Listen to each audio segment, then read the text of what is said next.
গরম জল আর ঠান্ডা জল দুটো মিশিয়ে তাতে লেবু দিয়ে আজকের দিনটা স্টার্ট করছি। রোজই এইভাবে স্টার্ট করি, আজকেও সেইভাবেই করলাম। আর উঠোনে চলে এসেছে পায়রা, পায়রাদের একটু খেতে দিয়েছি। আর এবার নিয়ে এসেছি আমার ব্রেকফাস্টে রয়েছে ওটস আর আম, যেটা আমার ভীষণই ভালো লাগে। আর আজকে দুধ দিয়ে করেছি।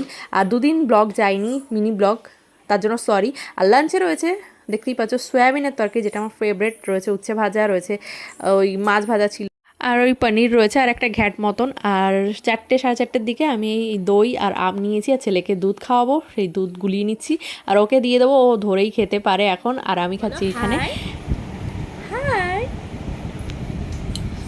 এইসবের পর সন্ধ্যাবেলা একটু চা খাবো। চার সঙ্গে রয়েছে আজকে মুড়ি, শসা আর দুটো নিমকি মতন, এগুলো কি বলে, কাটি কাটি নিমকি, আর সঙ্গে চা, এই যে দেখতে পাচ্ছ। ওফ, ইয়ামি ইয়ামি।